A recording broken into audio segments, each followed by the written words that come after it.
Langkah Anies Baswedan di Pilkada Jakarta 2024 semakin nyata.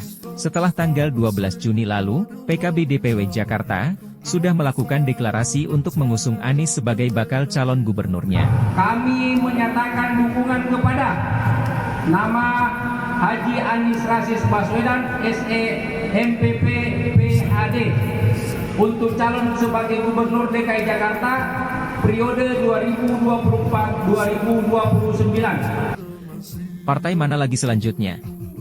PDIP, partai dengan perolehan suara nomor 2 terbesar di Jakarta, digadang-gadang akan mendukung mantan gubernur Jakarta ini. Berikut ini pernyataan beberapa elit partai banteng ini. Madu, salah satu obat paling mujarab, insya Allah. Sedia madu ternak dan madu hutan. Dihasilkan oleh lebah dari nektar bunga asli, bukan dari gula yang dimakan lebah. Proses higienis, kemasan praktis dan elegan. Garansi Rp1.000.000 jika terbukti madu kami tidak asli. Terbaik, madu kelanceng, dari lebah spesial. Hubungi. Itu beneran ada Pak? Bakal ada ketua harian Pak untuk menjadi transisinya? Kalau orang seperti saya, setiap pilkada itu kan tujuannya untuk menang. Betul Pak. Nah nanti ditimbang-timbang Pak Anies itu seperti apa, popularitas pasti, elektabilitasnya seperti apa. Kalau menurut saya, beliau sudah pernah jadi gubernur, sudah jadi capres, pasti beliau punya Kepatenan sendiri Pak.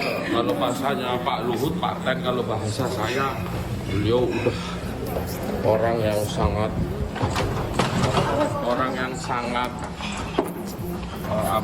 sudahlah, merah putihnya nggak diragukan. Pak Anies memang sekarang jadi satu hal yang seksi. Mbak Puan sudah menyampaikan, menarik, Mas Bas dan lain-lain. Kemarin itu Pak Anies hampir mengimbangi suara pasangan 02 ya di presiden di Jakarta, betul tidak? Kalau saya tidak salah, tertinggal tidak terlalu jauh. Nah, ini mungkin perhitungannya bahwa kalau misalnya Pak Anies kan mantan pasangan 01 ya, dengan kita 03, tentu suaranya lebih tinggi daripada 02. Tapi apakah hitungan matematik itu bisa berjalan seperti itu juga di Jakarta? Kan belum tentu. Tidak serta-merta dapat dikalkulasi seperti apa yang akan terjadi di pilkada kali ini. Kalau untuk Anies dan Jakarta bagaimana Mas Seno? Ya, dalam konteks Jakarta sama. Artinya ada konteks pilpres yang telah terjadi kemarin dan itu kemudian memberikan berbagai macam variabel politik tambahan yang jadi pertimbangan kami. Bahwa nama Mas Anies Baswedan itu tidak dapat dipungkiri muncul di berbagai survei terkait dengan Jakarta. Itu adalah satu fakta politik dan satu fakta ilmiah yang tidak bisa kita elak. Dengan situasi perolehan suara beliau di Jakarta kemarin saat menjadi kontestan pilpres juga cukup tinggi. Dan di saat yang sama, kami menerima usulan dari bawah. Ada fakta politik lain bahwa salah satu usulan nama yang diusulkan oleh pengurus partai di tingkat Jakarta, salah satunya adalah Anies Baswedan. Oke. Untuk PDIP apa sih alasan yang kuat jika PDIP harus mengusung Anies Baswedan, Mas Seno? Ya, kami masih belum ada dalam kapasitas menjawab itu. Karena dalam konteks hari ini, semua calon yang kami sampaikan, siapapun itu, masih punya peluang yang sama antara dicalonkan atau tidak. Tapi di internal masih ada penolakan atau tidak? Dinamika pasti ada. Bahwa Mas Anies menarik secara elektoral, angka-angka di surveinya menunjukkan satu progres yang menonjol, itu tidak dapat dipungkiri. Makanya kami menyadari bahwa secara hitung-hitungan elektoral memang menarik. Tapi apakah Mas Anies plus PDI Perjuangan itu secara elektoral sama menariknya dengan Mas Anies sendiri dengan basis masanya? Ini kan bisa jadi ada dua hal yang berbeda. Maka kami sedang mempelajari itu. Ketua DPP PDIP, Ahmad Basarah menyatakan bahwa sudah ada komunikasi dua arah antara PDIP dan PKB untuk membuka peluang mengusung Anies Baswedan di Pilkada Jakarta mendatang. Yang pertama soal Pilgub Jakarta, ini kan kemarin Mbak Puan dan Mas Said memberikan sinyal kepada Pak Anies bahwa menarik juga nih Pak Anies untuk pertimbangan partai. Nah, itu disambut juga oleh Pak Anies yang menyebutkan bahwa PDIP juga menarik nih untuk saya pertimbangkan gitu. Ini apakah memang PDIP juga akan mempertimbangkan Pak Anies, dan juga kemarin ada dorongan bahwa PDIP bisa duet Anies dan Andika gitu di Pilkada DKI Jakarta. Pertama, ini kan kami dari lembaga MPR, jadi saya selalu berpegang teguh pada rule of game bangsa dan negara kita. Maka kita masuk soal pilkada. Pilkada menurut ketentuan peraturan perundang-undangan yang kita sepakati, pesertanya adalah partai-partai politik atau gabungan partai politik. Ada jalur calon independen, saya tidak bahas itu.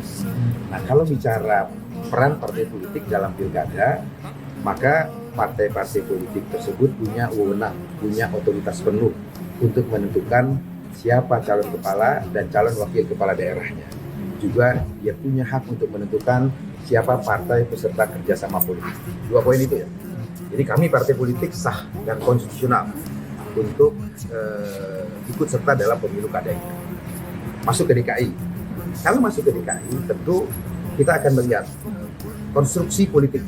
Pertama, PD Perjuangan dapatkah mengusung pasangan calon kepala dan wakil kepala daerahnya sendiri. Yang kedua, siapakah calon kepala dan wakil kepala daerah yang akan diusung.